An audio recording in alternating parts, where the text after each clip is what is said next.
Managing sales associates.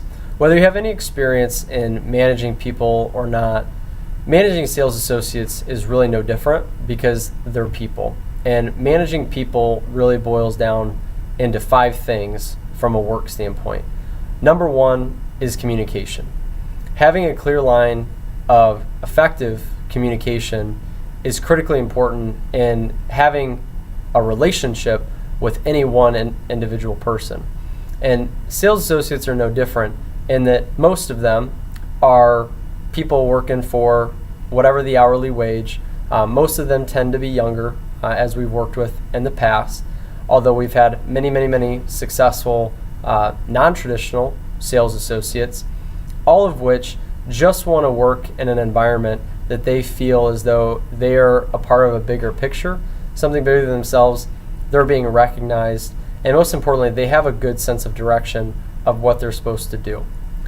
Every individual is a little bit different, and finding out what ways to effectively communicate to your associate are very important. As one example, some people need exact directions. They need sticky notes. They need to be told what to do. Whether or not this is the most ideal person to work with or not is irrelevant, in that if you choose to hire this person, work with this person, you need to know what communication strategies work best for them. So if that's the type of person on your team, make sure that you're constantly leaving those, and leave more than what you expect them to be able to get done, so that they always have something to be working on. Finding what maybe their hot buttons are and what your hot buttons are can be critically important as well, and knowing how and when and what buttons to press in order to get whatever responses you want out of them. But communicating in an effective, calm, professional manner is step 1. Step 2 is just organization. Nobody wants to work for the boss that can't tell them when their next day off is, or can't tell them what time their next shift is, and how many hours they worked last week, and what day you have an event going on. So organization is something that, especially if it's not high on your pros list of maybe something that you're good at, it's certainly something that you want to be aware of and put some time and energy into making sure that every time you communicate with your sales associate, you're also communicating the correct organization of things that are going on in your store. Number 3 is just instruction. If you're going to tell somebody what to do, you also need to instruct them on how to do it. And one of the best ways to do this is, here's what I want you to do, here's how to do it, watch me do it, now I'm going to watch you do it, and then you allow them to do it on their own.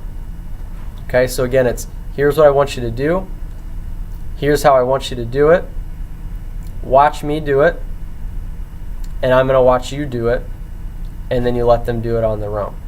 Okay?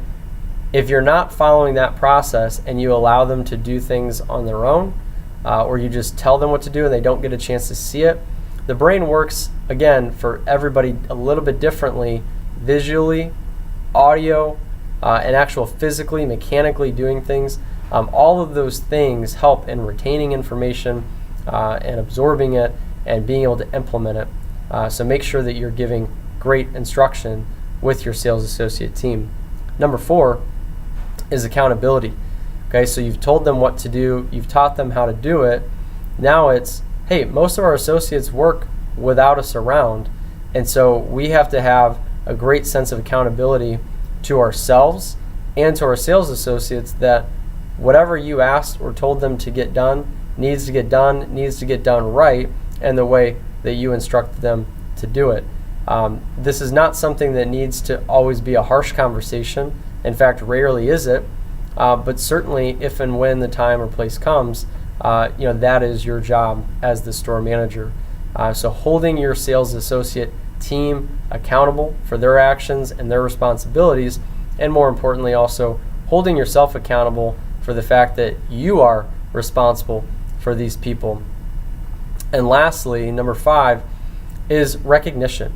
Teams of all shapes and sizes need to be recognized for their efforts, for their contributions, and what they're doing. Ultimately, they're contributing to your goal, to the company's goal, and they're getting paid peanuts for what we do on a yearly basis. And so that aside, they're a huge part of what allows us to be a successful and a thriving business.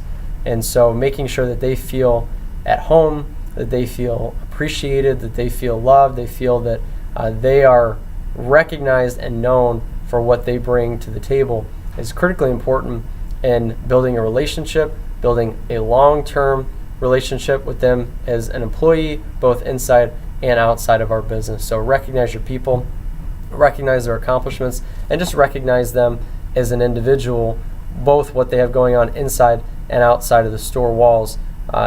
Really goes a long way in keeping them on our good side, and not on the side that makes them want to just kick up their feet when we're not around.